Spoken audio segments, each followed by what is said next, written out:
Hello. Hi, how you doing? Hello. Good. Let me see there you go. There we go. Well, thank you for giving us some of your time today. It's really great to be able to speak to you. And then let me make sure my Wi-Fi is the right Wi-Fi. Okay, we're good to go. All right. Hold on. Now everything's technical. You may have to make sure everything is like set up correctly. What's funny about it, think about it, 10 years ago? Well, no, not 10 years ago, because we had Skype 10 years ago. But like 15 years ago. You guys are too young to remember that kind of stuff. But when I went to college, we didn't have the internet. You had to use books. So, no, seriously, like talk about being old or old school type thing. We did not have cell phones. Or could you imagine going to university or college and not having a computer? Could you imagine that? It's like I'm from the Stone Ages or something. I think we were Flintstones. I can't imagine not having a phone. I turn up late everywhere. I wouldn't be able to do that. Everyone would just leave. I was talking about. I was writing one of those paper on a word processor computer, one of the new things, right? And I had like 15 pages. I go, now what do I do? Because I'm done. Because you have to save it. So you go like this. You go. I was like, where's my paper? He's like, oh, sorry. I was like, are you serious? So I go, get out, you like I'm pissed. So I write 12 pages like right after it. Like I remember most of it. I get to 12 pages and I put my head down to go to sleep and I hit the power button. There's no autosave. So my friend was like, just stay there and dictate it to me. So that's like old school computer. You know what I mean? Like when first. It's crazy. Just feeling old today. Sorry. How's it been treating you? I mean, obviously all over the world, we're kind of stuck indoors at the moment. Has it been a struggle for you or not too bad? Well, you'll be able to hear probably, I'm having construction done on my house. So during this whole time, trying to have people here as well as being quarantined, like random people flying in, but it has to get done. I'm getting my foundation done. But to tell you the truth, I've used it as an opportunity. So as an actor, we're constantly being rejected. We're constantly up for things. And then the pressure of, it's not, the job really is about getting the job. When you do the job, it's fun. You get to actually to make art, but the job as of an actor is getting the job, knowing your part. So with that comes an inherent pressure of, if you're not working, what's the next job going to be? What's the next job? Okay. I'm going to go for this. I'm going to go for this. And then your competition. Oh man, they got a show. Wow. They got a show. Well, if they got a show, there's not that many shows left. What I mean? If I'm talking about a black man and how, there's the certain ones that are my age, that there's a certain group that gets that role, So, this being said, that pressure of, looking over, if no one is working, you're not working, so no one's working. So you don't have to worry about, I'm not working and everybody else is working, or I need a job, or I want to, why am I not getting the things that I think I should be?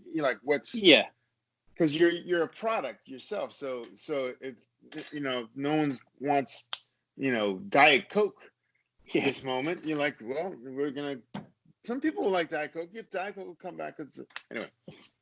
So this being said, it's like this has been a nice reset for me to be able to, breathe, relax. Yeah. And I've worked out for 118 days straight now, like my Apple Watch closing my rings. So I've lost 15 pounds. I've gained muscle. My Corona shape is good. And my mental state in terms of just being able to not concentrate on the job, that kind of stuff. And you can be more creative and also take inventory, like doing some meditation. I mean, when you're forced to be inside, it's anyway. So I feel guilty because it's been kind of good for me. It's been okay. You can hear it. That's all right. The joys of of they're doing my bathroom right now.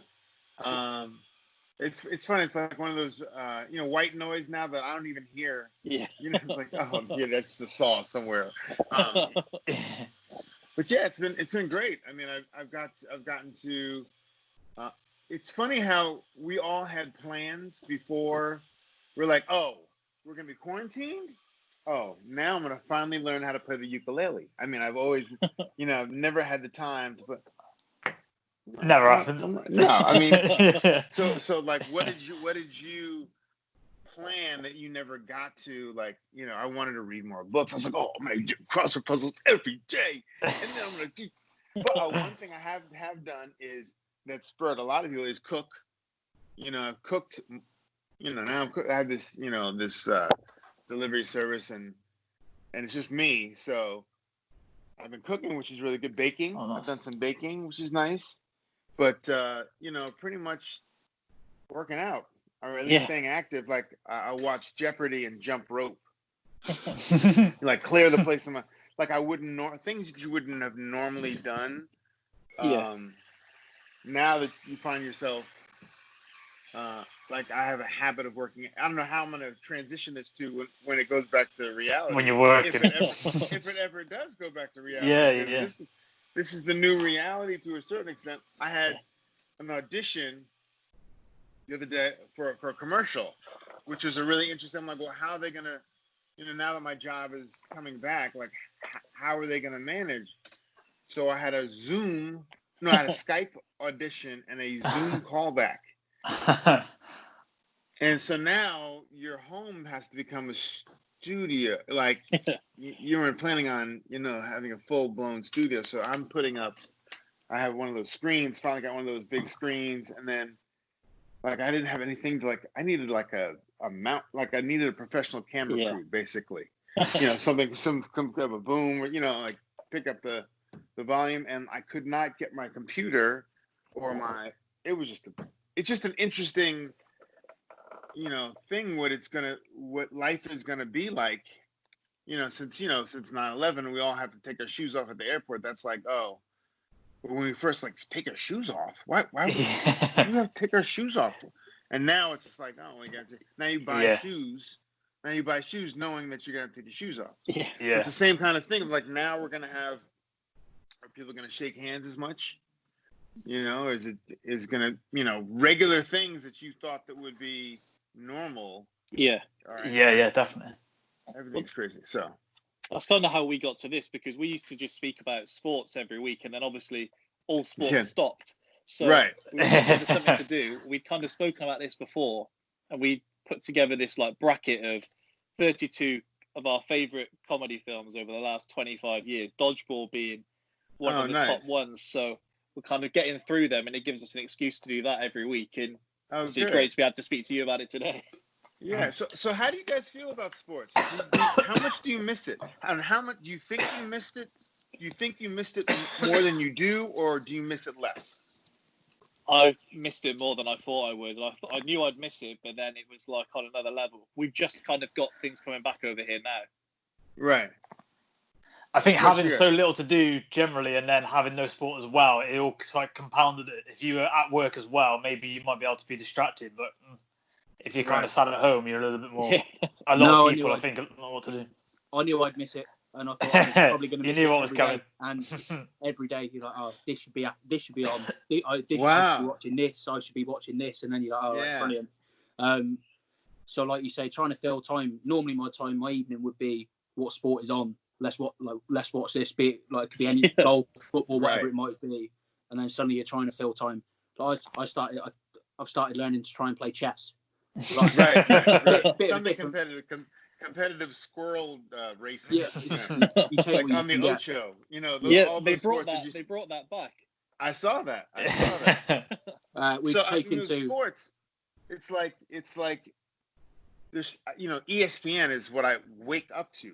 The first thing you do is turn on the channel to see what's going on in sports. Yeah. And when there's nothing, first of all, I'm not watching as much TV as I like normal, just in the background TV. You know what I mean? Like sports or this.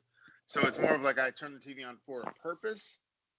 But like I'm a Yankees fan, and I live in Los Angeles. So the Dodgers and the Yankees for baseball, they're like the two best teams. I'm like, if any year I need to be watching sports, it's right now. Like, why are you doing this to me now?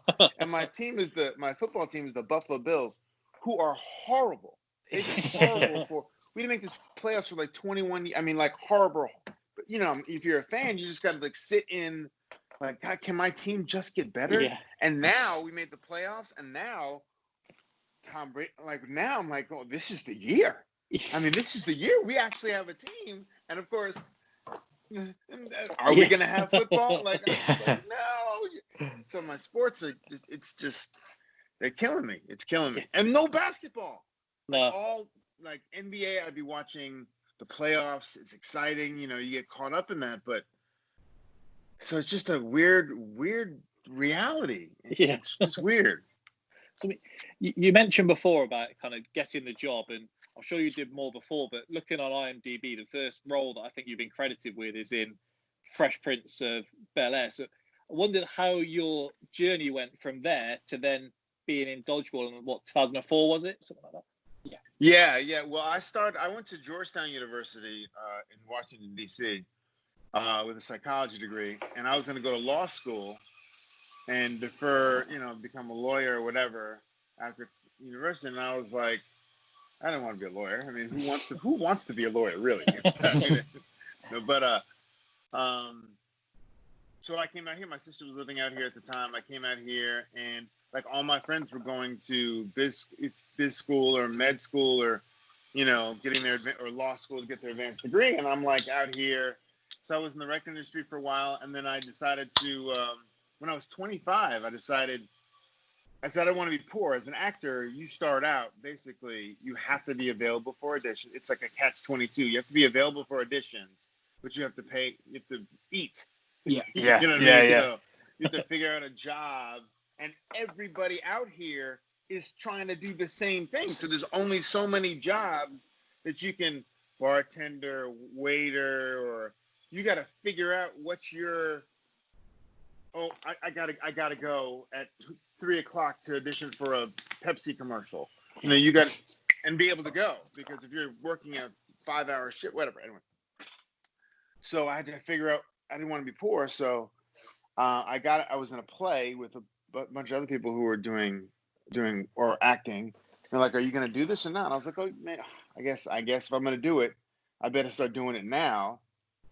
And then I went on a couple auditions, and I was so bad because I was so coming from the stage. When you act like this on the stage, is you can't you can't do that on like whoa, like you can't do that on Fresh Prince of Bel-Air. It's like calm it down. And then I did a show called Where I Live, which was that was the first TV show I did and I got a speaking part, which is like 2 lines. And then you just basically build from there. And what I decided to do, which is not very smart, but since I was coming from an academic background, so to speak, I decided to fund my own campaign, so to speak, by putting everything on credit cards. So at one point, after about 5 or 6 years, I had $60,000 on credit cards. And I'm like this, like trying to pay this over here, finance charge over here. They have a special. I had 10 credit cards. You could do that, I guess, in the early 90s, And then I got about 60 grand. And as long as I saw forward progress in my career, like if I was getting a job, I got another job. Okay, I got 2 jobs. Oh, now I got another job. It's a little bit better. So you work your way up. And then for Fresh Prince. I did Martin, a guest star on Martin, and then I was doing stand-up comedy, and I decided to audition for this sketch comedy show. So I'm like, I have videos of me just being like, I'm so poor. Like, look at all my bills. Like, I'm just trying to survive. I remember making sure that I saw myself at the point where I'm like looking at the bill and like, I don't know if I can do it. And then I did stand-up, and then I got an audition for the sketch comedy show. And I got it because I used to do characters in my stand-up, and then I got $170,000 for 10 episodes, 17 episodes at $10,000 and knocked my debt right out. So I was like hitting the lottery, but now I have to start over again. Does that make sense? Like, so now I have this. All right. Now, how can I make a living just doing this? Yeah. And because the sketch comedy show, I could do rappers and I could do, characters. I could do a Master P impression. And the casting director for the sketch comedy show is Jeff Garland from Curb Enthusiasm. Yeah. His wife. So that's how I got the audition. Oh, right. Because they had Ghostface Killer, Sticky Fingers, like all these real rappers auditioning for it. So I got it because I could do an impression. I did that way. And then Curb came out and it was so popular. And they liked my character so much. They called me to do a reading for Dodgeball. To do the original reading, they have a table reading because they wanted with Vince Vaughn and Ben Stiller, and they wanted them all to do it. And they need people to fill in the roles just for a table read. So since I had done that, they said, "Oh, will you do a table?" I was like, "Sure, of course, yeah." So I got to read Dwight for the first time, and like Justin Long was there, Vince was there, some other I wish I knew some. I think some other people that you wouldn't normally put in the roles, and you're like, "Oh wow!" And now because the audition, so I read the part, and then they had me come back and audition for. No, they had me come back and read other people to the Dwight character. The one who falls in love with, like my buddy. Yeah. And they had me audition people for that role. Rainn Wilson from The Office went in there. Who else was auditioning for? Anyway, so a whole bunch of people auditioned for it. Jason, I forgot Jason's name.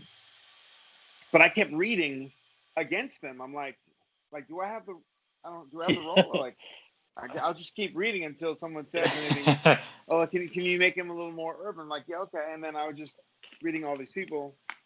And then we got to another table read, and I'm like, okay, well, do I have the role? I mean, no one, they've seen other people, I think, but no one else has really read anything. So I'm like, so I kind of got the role by default. I feel like, you're in it. I was like, I am? Oh, okay. So that's how I got Dodgeball.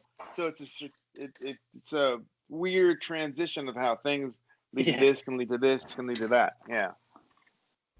So obviously the film goes on to be like a massive success. What was it like working with, like, as you said, Vince Vaughn there, Ben Stiller? Did you have any like preconceived ideas of maybe what they would be like before, and then was it any different than when you got to work with them? It was, what was fun about it is that I didn't have any. I knew it was going to be. I knew there's talented people involved in the project. So if you put together a whole, like I remember in the audition process, Steve the Pirate, Alan Tudyk. Yeah. I knew exactly when he got the part, which is an amazing, because we were in a group photo, like at the end, the group photo, whatever.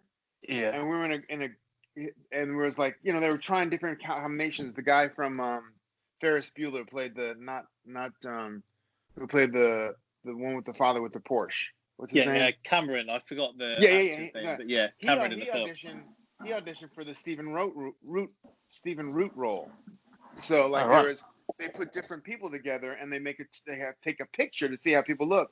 Yeah. And we're about to take the picture, and Alan Tudyk goes, like exactly what Steve the Pirate would do in that situation. I'm like, oh, there you go. Like that's that guy, right?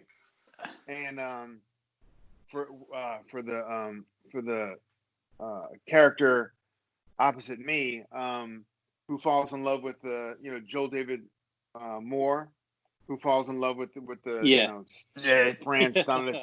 Yeah. I kept reading everybody. Remember, so I had seen everybody. So I'm evaluating myself of like, oh, who could I see working with? Who kind of knows the part? And Jason Segel went in, and so a couple of different people went in, and I was like, oh, he's good. Oh, he's really good. I'm like, he's really Rainn Wilson. I'm like, well, he's really good. And then Joel came in and was just this guy. And Ben said, he's like, so like, what do you think? I'm like, everyone's good, but this guy, this is the guy. Like this, it's undeniable. It's undeniable. So it's cool to see the process of and you put everybody together. We had so much fun. We had 2 weeks of dodgeball camp. We literally just played legitimate, like teams and competitive and dodgeball, like learning how to play again as an adult.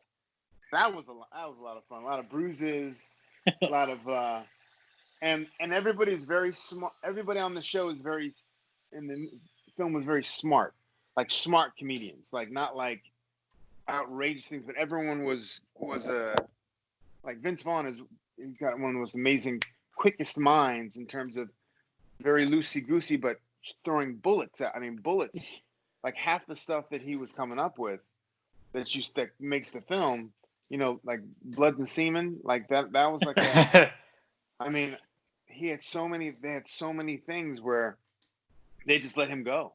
And he'd be saying, what Vince Vaughn does is he makes it his own. You know what I mean? Whatever the character, he just makes it about with his, he's great. He was fantastic. I didn't get to work with Ben that much in terms of on camera because we're on different teams. But I do have a scene where, we meet them for the first time in the bar. Yeah. And I stand, and the scene that got cut out was, I said, why don't you just shed it? He's like, we're going to shed some pounds. I'm like, why don't you shed each other? And he goes, wait a second. He's like, wait a second. I know you. He's like, I fired you. You were crying in the bathroom. I said, no, I had tears in my eyes. I said, the sweat gets inside my eyes, and that's why I have the headband on. They cut that. And we did a lot of things that you think are going to make it, and they're like, oh my God, that was so fun. But okay, so there's so many things that get left on the floor that were so funny, but everybody had their own contribution. And we shot in Vegas for a week, which was wild, being in Vegas on a film, working when you got to work in the morning. And we went to and they take care of celebrities, so we're with Vince. He's like, let's go to dinner. I'm like, where? He's like, wherever we want. And in the casinos, they'll hook you up. He's like, let's just order everything on the menu. He's like, I'm like, what? He's like, yeah, it's okay. He's like, we'll have this, we'll have everything. Just bring it. Okay. And I was like, do we have to pay for this?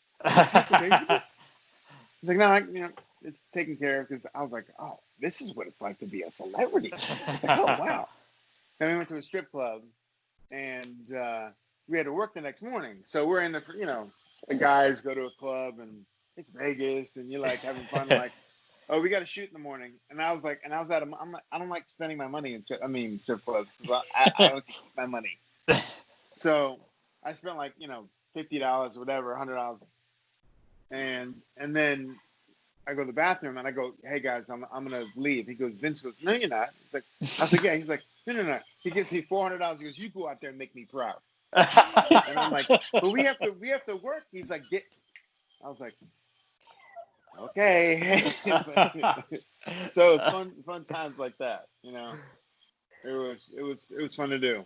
And the writing, when I read the script, if you ever get a chance to read the original script, but not the film version of it, like the winning $50,000. Remember the $50,000 is the prize? Yeah. It was actually $52,000. They owed $52,391, whatever, right?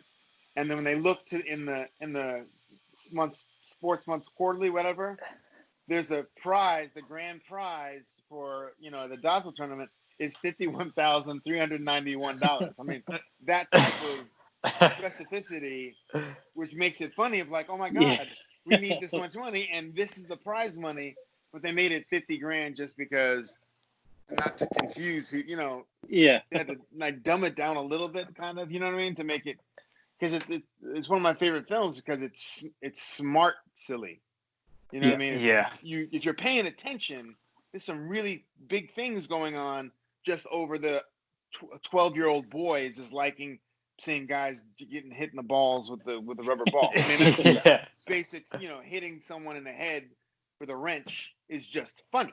It's But then there's also things on top that's subtle, the American Dodgeball Association of Dodgeball. Small things that you're like, wait a second, did he just say twice, you know. Yeah. And that's why and the script was so spot on. It was so specific. Each character was so well drawn out that you just put it in the right hands and then give it some body of people doing improv and this, that, and the other. And get great chemistry between everybody too. You believe that we were a team, you know? Yeah, Misfits. Yeah. Were you given a lot of license to have fun with the character then? Because you said about how great the script was. Was it? No, you stay on script, or were you allowed to? You've already said that Vince obviously improvised a lot. Was there a lot of freedom given? Yeah, that's the nice part about it, is because Ross, and the director, who's gone on to do all these films with The Rock and Kevin Hart, like, you know, big films. He and Ben, you know, Ben likes to give his input, and we got to, like, my character choices also was like, I sweat when I do anything. I mean, I sweat, so I have to have a headband. I mean, it's not like an option for me not to have a headband, because I'll just be sweating and I can't, you know. So I wear a headband whenever I work out. If you ever see me work out, then I have headbands like within arm distance. And so I was like, okay, but I should have a headband in like every scene, like in everything that I do, and match the headband to my outfit, like whatever outfit that I. So when I have the chains on during the thing, I have a leather headband. Yeah. Like when I'm wearing brown or whatever, I'm wearing just a headband at the gym, or so to be able to. And I also played Dwight initially very straight, very kind of nerdy straight, but they'd already kind of had that. So they're like, can you make him a little more ethnic or a little urban? I was like, okay. I mean, okay. So I added like a chain, like a chain with a whistle on it, to make him a little more edgy, or whatever, so to speak.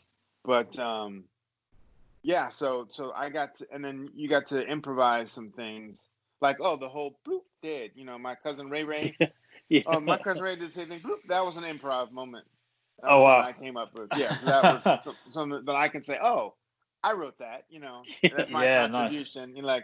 Like my cousin Ray Boop did, because I have a friend of mine who had a cousin Ray, and I was like, okay, I'll use that. Nice. Yeah. How did you react the first time you saw those leather outfits? The assless chaps and stuff like that. I'm like, as soon as I have something that I'm covered, I was like, I want to see what mine was, just like short leather pants and that thing was heavy. It's a chain link. Yeah, you got the mail, chain back in the old kingdom times of but a knight. Those things are heavy, and I'm supposed to run around and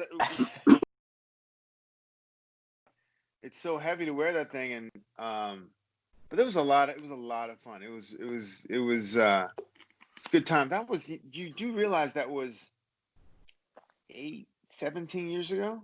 Yeah. 17 years ago. So usually I get fans who are men in their 30s. Yeah. You know what I mean? Because that's like the sweet spot of when you were 13 or 14, you're like, dodgeball, because it's like you played it, you're playing it in school, and yet you like seeing people get hit by a ball, that kind of. So it's usually those are the biggest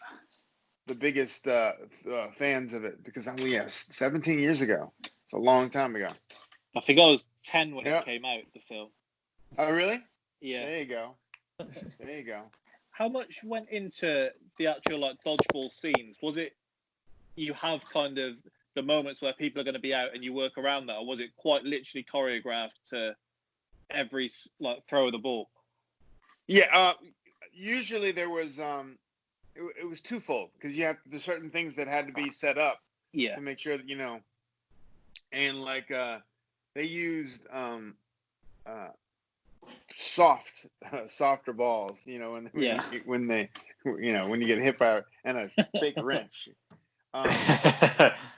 But so we shot sometimes with no opponent, because we had to get our things in. My thing for my character also is that I wanted to scream when I'm going to get the ball. If you watch in every scene, whenever I get up, I'm screaming as I run to the ball. Yeah. And right before the speech you know, the with Stephen Root's character, he gets mad and stuff like that. Yeah. I gave him a whole pep talk that they cut out.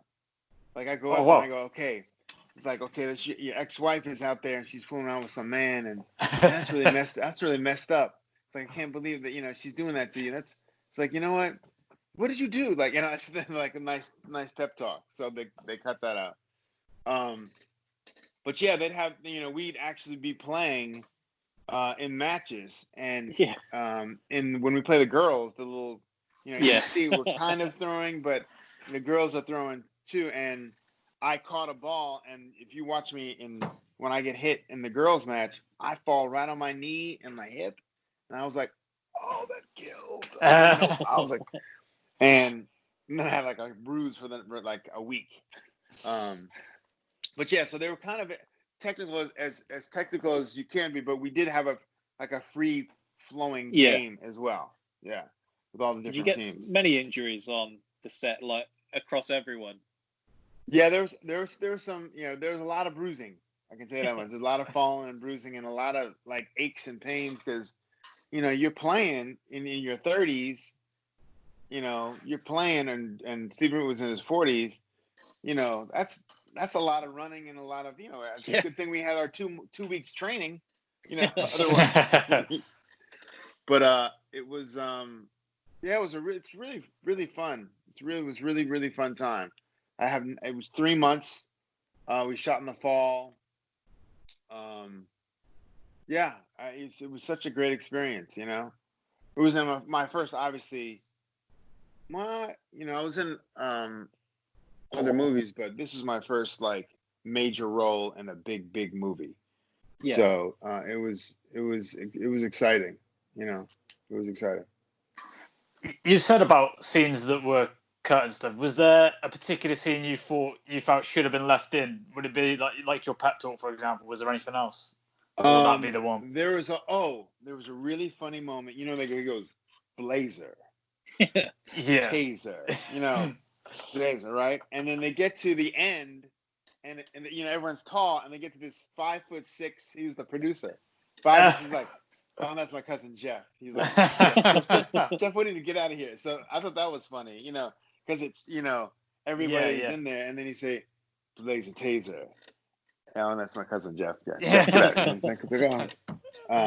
and then my scene that I still have that got cut out. That they put in the DVD extras. Yeah. But this there was so much. There was so much in the movie, but it has to be, and that type of movie also has to move. It's got to move. Yeah, it's one of those movies you can't like get caught up. You got to keep it moving because it's a basic, you know, competition movie, like a basic underdog movie. It's nothing else than however you gild it, however you get around it, you know, the characters, but you got to keep them in. It's what are we doing? Where are we going? Where are we going? We've got to win. We can't lose. We can't, you know, like, they're doing this to us. They're doing this to us. The uniform, you know, we're trying to get through every step because we have to.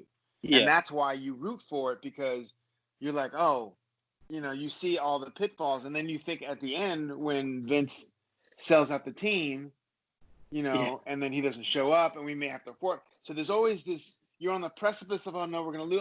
Oh, we're still alive. We're gonna, you know, like when it comes down to one person, you know, he's getting mad at everybody. So that's what it does really well, is keep you on this roller coaster and this thing to keep you to the end and give you a satisfying payoff. So, as I said, the writing was brilliant in terms of how they did it, and then editing and making a good sports movie just made it had to be succinct. You know what I mean? You can't have everything. They say it's like having a beautiful white pearl necklace and having a beautiful black pearl. You know, the pearl on its own is beautiful. I mean, but it doesn't work with the necklace, so it looks weird. It stands out. Yeah. On the DVD, there's one of the extras there's an ending where the team lose, and the commentator says, "Well, they're going to go home with nothing." Was that ever really considered, or is it just something that? That was. I think that's in the original script that we lose because you want us to win, and what else would be a good thing but to lose? But I think it's one of those things that you gotta have to pay back the payout. You know, you got it's a Vegas type movie. I mean, it takes place in Vegas, so it's that same type of thing of like, okay, come on, I gotta win. I'm not down to my last coin. It's that basic premise of what draws people to Vegas is gambling. The same thing. It's you're gambling with the underdogs. You know. Yeah. There's a couple of like great cameos in the film. You've got David Hasselhoff in there, Chuck Norris, William Shatner. Did you get to meet any of them? Did you get to kind of meet any of them off camera? What's really funny is David Hasselhoff brought autographed pictures. Oh no! For people on the cameras. No, he didn't. Yes, he did, and I was like, did he manage to give? Did he not take one? I remember I was like, "Where'd you get?" He's like, "Yeah, he's signing autographs or whatever." I was like, "That's interesting," you know. That's bizarre. But he was huge in Germany, so. Yeah, so working with William Shatner was, you know, it's like, oh, Kirk, you're like, oh my god, like, how random is that, you know? And Chuck Norris and Gary Cole and Justin Bateman. Yeah. I mean, just those two alone on their own are really funny and really, and as cameos thrown in there, Hank Azaria, you know, these like the Lance Armstrong one. Lance Armstrong. I mean, come on, you know. So there were. Oh, for the Chuck Norris though, we were trying to get. Who were we trying to? We weren't trying to get Chuck Norris. It was supposed to be someone, Arnold Schwarzenegger. It was supposed to be someone. Oh wow! I wish I knew who it was. I forgot. It's not like it was 17 years ago. They had someone in line that they wanted to do, and they finally got Chuck Norris. So Chuck Norris is a great balance. That's when the meme was pitch, like right pitch. You know you recognize, you know who Chuck Norris is, and you know what he's about. Type of truth, justice. So he has in the hands of it's like the perfect, you know, the perfect thing for what the movie is about. They did such a great job with casting and putting a great team together. I was so proud to be part of it. I saw that he watched it back. And as a bonus, since it did so well, do you remember when he goes, "You don't know, makes me bleed my own blood"? Yeah. And he walks off and he gets on with Michelle, right? And he gets on the Vespa and drives away. They gave us Vespas. They gave the main cast, you know, since it did so well, we got ET250cc that say Average Joe's on the side. I have it right in my garage. Oh wow, that's amazing. Yeah, that's and amazing. I would never have bought a Vespa. I mean, for out here in California, but you guys maybe have it over there. But in California, I was like, yeah, you know. But it got so useful. I'm like, this is phenomenal. I'm on my fourth Vespa now. Oh wow. That's what I drive now. I mean, I put over 60,000 miles on my Vespas because I love it so much. So Dodgeball spurred me on to buying scooters. Yeah, Vespa scooters. I know in 2013 they kind of, I think it was Fox came out and said, look, there's going to be a sequel. It's in production. Did you know anything about that, or did it catch you by surprise as much as Well, else? yes, I did. So we were at I was at an event and I saw the producer and Ben, and I'm like, and he's like, we have a Dodgeball 2 coming. It's probably next summer. And I'm like, am I in it? He like, like, I'm in it. And he goes, we'll see. And I was like, really? Like, really? That's how you're going to really? He gave me like that. No. And then I come to find out, I did Silicon Valley. You know, I was on Silicon Valley, and Clay Tarver was one of the producers and writers in Silicon Valley. And he takes me aside one day and he goes, Chris, he's like, I got to tell you, I wrote Dodgeball 2. And I was like, you did? I'm like, was I in it? Do you have it? And he goes, and he gave it to him, and they passed, or they put it in hold. And I'm like, why? He's like, I've never been so disappointed. It was the Average Joes and Globogen team up to fight a bigger bigger foe, you know? Oh, nice. So, you know, that would have been epic, you know. Like, how did they not go for it? Will Ferrell probably be the you know, the leader of the other, you know what I mean, of the other team, and we have to work, you know, they have to work together, and the conflict, and especially now, they made Zoolander 2 instead. Yeah. And I don't know what happened. I don't know if he said he was really upset that that's crazy. And I was like, can you let me read it? Can you just let me read it? And he's like, no, it's too painful. I was like, oh. So supposedly you couldn't do it now unless you did like a younger version. It'd be well, they've just done a Bill and Ted 3's coming out, so you can maybe bring back. That's true. Hey, that's true. And they did another Terminator 2, right? So yeah. But yeah, if you think about everybody who's in the film, look at all the success that every one of those performances had. Like Joel's and the Avatar movies. Stephen Root is, you know, Barry. He's, you know, Stephen Root. Vince is done. You know, Justin Long. Everybody has done. Everyone has done significant things because it was such a great cast that was put together. You know what I mean? Yeah. And you can't, you know, the cream always rises, so to speak. But I didn't know how people were gonna like the movie. I had no idea.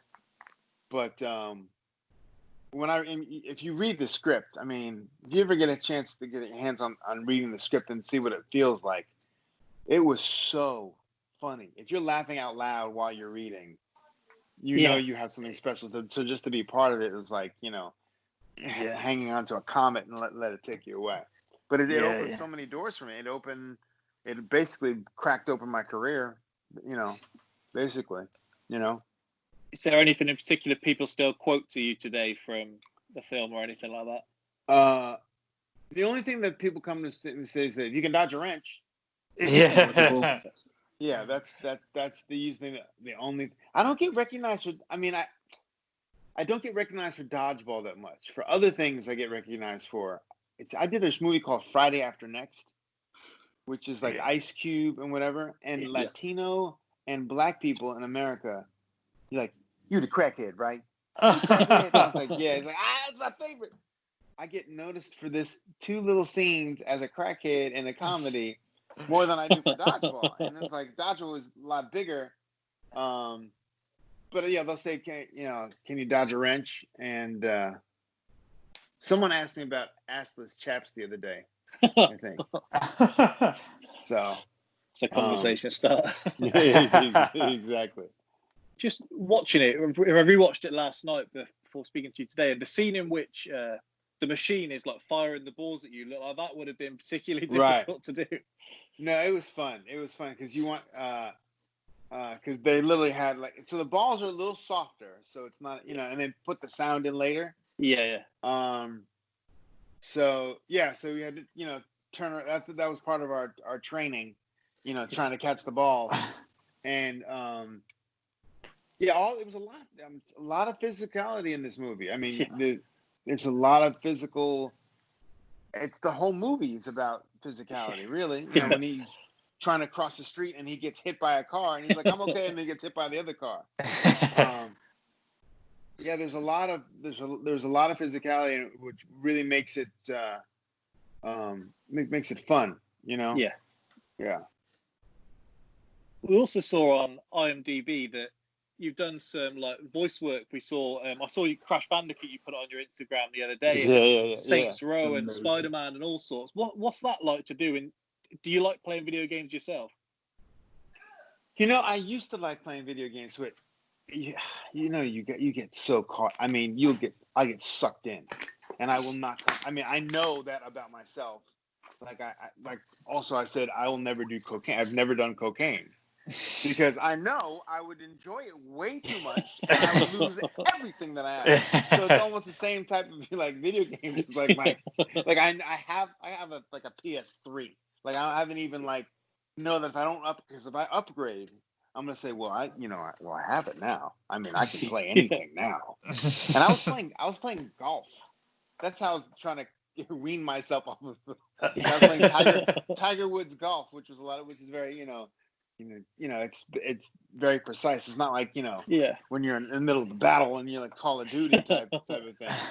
And I've yet to do the online. My friends play FIFA. They have a big FIFA group going. I was playing that for a while, but I had to put it away because I would not get. I don't get anything done as it is, but I would get nothing done. Nothing done. So, but doing the voices for them, I did a motion capture one too for NBA 2017, the draft, whatever. So I play an assistant coach. So they put the things on. This is early on too, when it wasn't like as advanced as it is now. But that was a really fun thing to do, like matching my voice to a cartoon character. And then cartoons, the best thing about that is that you can wear whatever you want. You don't have to worry about how you look. You can just do the voice, but you got to make sure that you take care of your voice because,